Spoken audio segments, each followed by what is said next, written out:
नमस्कार बंधू भगिनींनो, मित्रांनो, मायबाप हो. गावदर्शनमध्ये मी सुरेश बच्छाव आपलं सगळ्यांचं अंतःकरणपूर्वक स्वागत करतो. गावदर्शनमध्ये आज आपण माझ्या माठीमागे पाहत आहात तो डोंगऱ्या देवचा उत्सव. मी ऐकताय तो नाद आहे आदिम तालचा. होय, आदिवासी म्हणजे जो आधीपासून येथे वास्तव्य करून आहे त्या आदिवासीचा हा यात्रोत्सव, डोंगऱ्या देवचा उत्सव. बंधू भगिनींनो, दृश्यात आपण आता पाहत आहात ते आहेत डोंगऱ्या देवचे माऊली.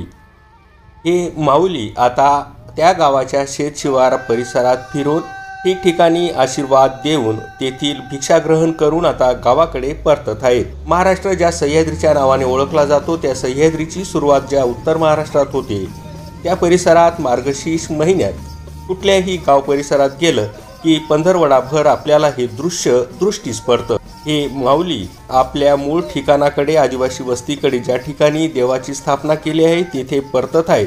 तत्पूर्वी ते गावातील मुख्य गल्लीतून फिरून अशाच पद्धतीने सर्वसामान्यांना आशीर्वाद देतील, त्यांच्याकडनं भिक्षा ग्रहण करतील. गेल्या हजारो वर्षापासून जैसे थेट टिकून असलेली ही परंपरा आज 21व्या शतकातही त्याच पद्धतीने अबाधित आहे. आपलं जग कमालीचं बदललं, वेगवान झालं. कालची गोष्ट आज जुनी होते, पण तरीही मात्र आदिवासी बांधवांनी अतिशय निकराने आपली ही परंपरा जतन करून ठेवली आहे. आज त्यांचं ते सगळं पावित्र्य जपून त्यांच्या आत शिरून आपण या डोंगऱ्या देवाचं दर्शन घेऊयात. तो कसा साजरा केला जातो, त्यासाठी कशी कशी नियमावली असते, त्या दरम्यान काय पाळलं जातं, काय काय केलं जातं, काय टाळलं जातं, हे सगळं सविस्तर आज आपण गावदर्शनमध्ये जाणून घेत आहोत, तेही त्यांच्याच तोंडून. चला तर मग आज ह्या आदिम काळाच्या संस्कृतीचं आणि लोकजीवनाचं जवळून दर्शन घेऊयात, अनुभूती घेऊयात. भाऊ, आदिवासी म्हटलं म्हणजे जो आधीपासून आहे तो आदिवासी. आता आपण हे जे काही हुंकार ऐकतो हे बहुधा माणसाने जेव्हा बोलायला सुरुवात केली त्यावेळचे हे हुंकार दिसतात. तुम्ही कसं टिकून ठेवलं हे? टिकून म्हणजे आम्ही आदिवासी, आमच्या आदिवासीची परंपरा आहे ते टिकून ठेवण्याचं आमचं काम आहे. त्याच्यामुळे एक वर्ष टाळून दरवर्षाने कार्यक्रम ठेवतो आम्ही.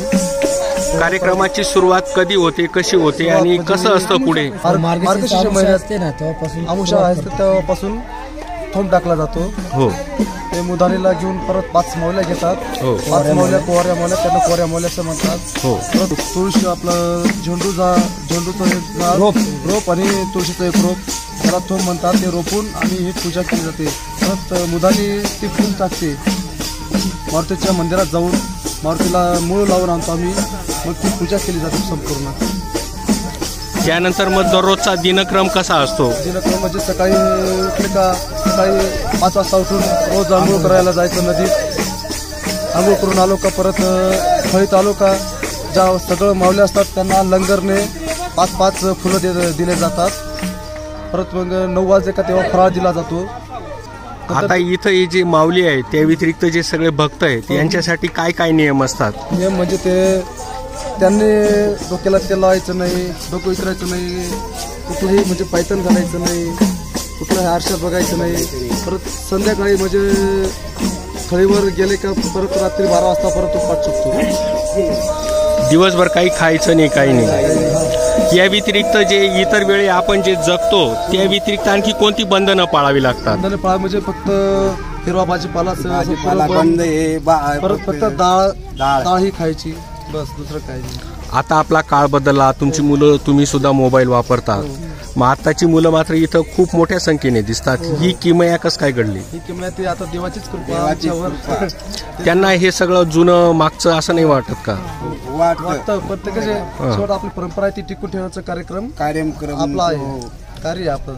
आता तुम्ही हे जे भजनं म्हणतात, या जी गाणी म्हटली जातात, हे कुठं लिहून ठेवलेली आहेत? ती तोंडी देवानेच दिले आहेत. जेव्हा आपलं हे कार्यक्रम असतो असं येत आहे, जेव्हा हा कार्यक्रम निघाला तेव्हा आपोआप त्या पोटातून निघतातच. बरोबर. आताच्या लहान मुलांना तुम्ही ते कसं शिकवतात? हे आपोआप शिकतात. हे आपण म्हणतो ना, आपोआप शिकतात. ते म्हणता बी, नाचता बी. त्यांना धरून बसायचं, शिकवायची गरज नाही, शिकवायची गरज नाही. येतात, हो, बघतात. हे आपला परंपरा आहे, ते पण शिकून जातात.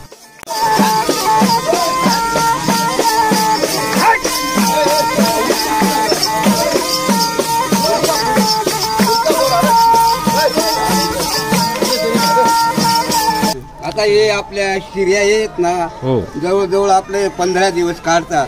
तर ते म्हणजे त्यांचे उपास राहतात, कंटोनिक उपास ठेवतात, सगळं बंधन करतात, काही खायचं नाही, काही नाही, फक्त उपास, थोडं शेंगदाणा वगैरे खातात आणि संध्याकाळी फक्त उपास सोडून घेतात. आता सायंकाळी जमल्यानंतर जी आधी भोवाडा व्हायचा तशी काही वेगवेगळी सोंग नाचवली जातात, तो काय असतो? डोक्याचा कार्यक्रम म्हणजे आपलं तिथं आपलं महादेव पार्वती, ब्रह्मा विष्णू लक्ष्मी, परत कंसरा माता देव मध्ये आहेत ना, ते तेवढं काढावं लागतं. ते सगळं करतात. त्याच्यासाठी जे साहित्य लागतं ते कसं उपलब्ध करतात? उपलब्ध ते बाहेरून आणावं लागतं आम्हाला स्वयंखर्चानं.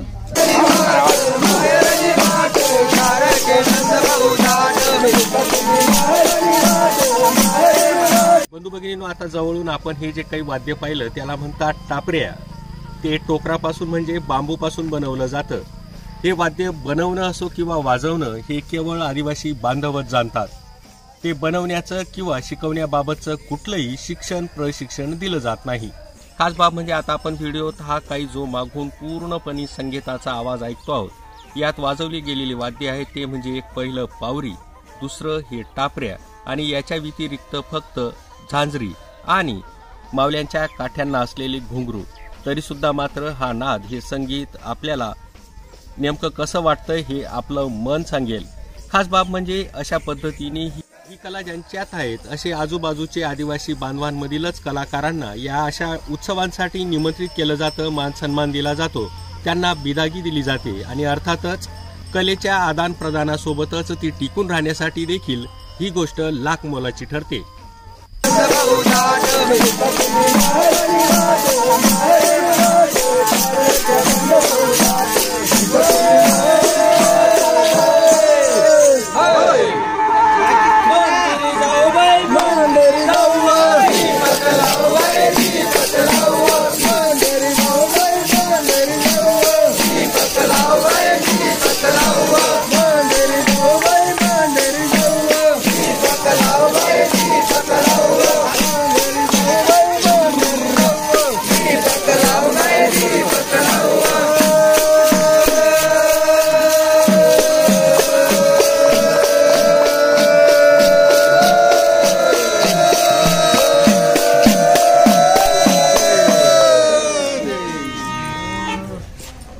बिगर तेलाचीच भाजी खायची, डाळच खायची.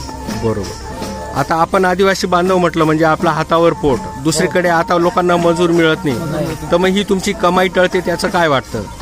ते आता देवाचं देण काय आहे ते करावंच लागेल आपल्याला. म्हणजे पैशापेक्षा देव मोठा आहे. मोठा आहे.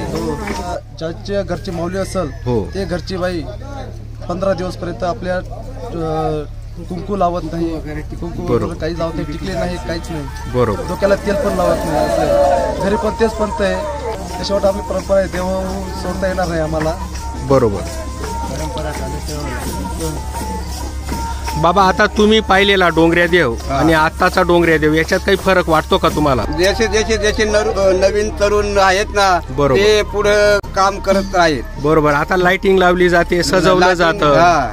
पूर्वी हे दिसायचं नाही. पूर्वी फक्त चंद्र त्या लाईटीमध्ये, दिवा त्या लाईटीमध्येच राहत होतो. बरोबर. असं होतं. आणि आता आपण डोंगराला जाऊन देव मानून ती जी पूजा करतात ती काय असते? तिथं आपलं गड जिंकण्याची म्हणजे डोंगरावर जातो, सगळं रात्रभर जाग राहतो. इथून गेल्यावर जाग राहून राहतं आणि 4 वाजल्यावर कोंबडं आरवतो. बरोबर. तिथं पुंज टाकावं लागती. मग तो जरा थोडं वाट देतो आपल्याला दर्शनाला. आणि मग आपण दर्शन घ्यावं. काय विधी असतो तो सगळा? तो म्हणजे जाता 7 वाजता तिथं डोंगरावर जातो आम्ही. 5 मावल्या घेऊन, मुदानी 5 मावल्या, बोवा आणि एक भोपा मावली म्हणजे खुटिया यांना घेऊन जातो. तिथं ते पुंजन टाकली जाते. जो थोम असतो तो थोम घेऊन जातो इथून. ते थोमने ते झाडून घेतो पूर्ण गड.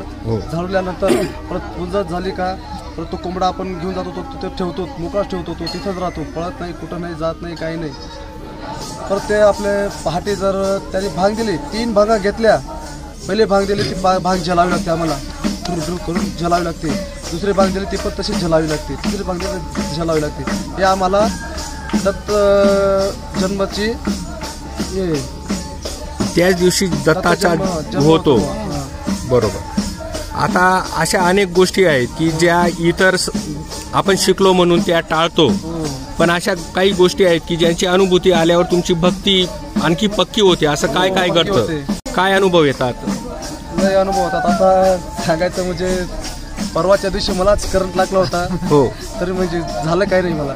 देवच आडवे आले त्यांना. देव आडवे आले डायरेक्ट. बरोबर. हातात नाही होत, काही बरोबर. झालं नाही. बरोबर. ती देवाचीच कृपा करत बरोबर. करत. बरोबर. आणि आमच्या गडाचं नाव आहे सुरितगड. आहे सुरितगड सुरितगड. महाराज आहे. त्याच्या शायातच हे आपले सगळं आदिवासी बांधव फिरतात.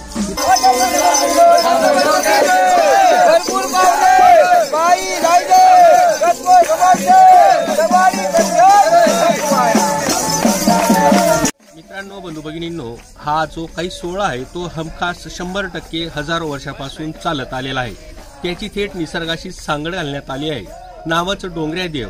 डोंगर, नदी, नाले, पर्यावरण अशा नैसर्गिक घटकांना देव मानून त्यांच्या प्रति कृतज्ञता व्यक्त करण्याचा हा सोहळा. एवढंच नव्हे तर याच वेळी आदिवासी बांधव भिक्षाग्रहण केल्यानंतर आशीर्वाद देतात ते म्हणजे या गाव परिसरात सुख समृद्धी यावी, पीक फळावण चांगलं यावं, दुःख हटावीत दैन्य हटावं अशी त्यांची मनोकामना असते. खास बाब म्हणजे कार्तिक महिन्याची अमावस्या संपते, मार्गशीर्ष महिन्याची पहाट उजाडते आणि त्यासोबतच ही कला, हा उत्सव चंद्राच्या कलेप्रमाणे वाढत जातो. तिचा प्रकाश फाकत जातो तो थेट पौर्णिमेच्या दिवसापर्यंत, जिला आपण दत्त पौर्णिमा म्हणतो. त्या दिवसाच्या पहाटेच ही सगळी मंडळी, आता आपल्याला सांगितलं त्या पद्धतीने गडावर जाते, देवतेची पूजा करते आणि पहाटे परत येते. सायंकाळी या खळ्यावर भंडाऱ्याचा कार्यक्रम आयोजित केला जातो. पण मग मात्र पहिल्या दिवसापासून या मावल्या हे भाविक शेतशिवारात इतरत्र फिरत असले तरी देवाची स्थापना झालेलं हे जे ठिकाण असतं, ही जी खळी असते, ही सुनी सोडायची नसते. या ठिकाणी 24 तास नाद घुमत असला पाहिजे आणि त्यासाठी मग ज्यावेळी पावरी अन्य वाद्य वाजत नसतात त्यावेळी या ठिकाणी थाळीवरची कथा ज्याला म्हणतो त्या काठीचा थाळीचा नाद घुमत असतो. आणि शेवटच्या दिवशी मग मात्र दान स्वरूपात मिळालेले कोंबडे, बोकड, मेंढे यांचा बळी देऊन भंडाऱ्याचा कार्यक्रम आयोजित होतो. बाबा, आता हा जो पाठीमागे आहे याला काय म्हणतात, याला कसं घोडा. तयार करतात? घोडा हा खुट्याचा घोडा आहे. बरोबर. ही अशी किती लागतात तुम्हाला? आम्हाला जेवढे खुटे असले हे असं 5 खुटे करून 5 लागतात. 5. आणि हे आज प्रत्येक माऊली दोन म्हणजे आपलं पो मावल्या म्हणतात बरं का आम्हाला.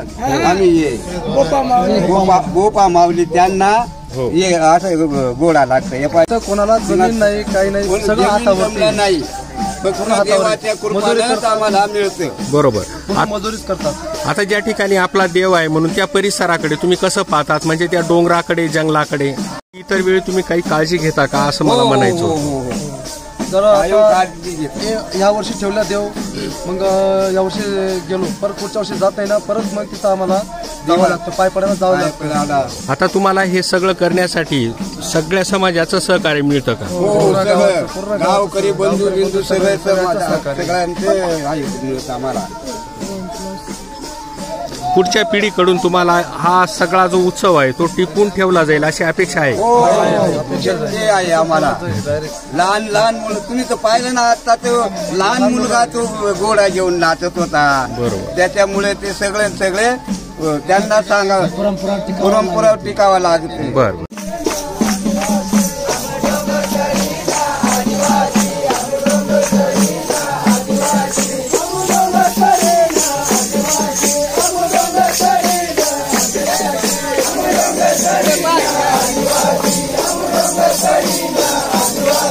बंधू भगिनींनो, अतिशय प्रतिकूल परिस्थितीत 21व्या शतकातही आपली हजारो वर्षापासूनची ही अस्सल पिढीजात परंपरा जतन करणाऱ्या, संवर्धन करणाऱ्या आदिवासी बांधवांना मी आपल्या सगळ्यांच्या वतीने मनपूर्वक मानाचा मुजरा करतो.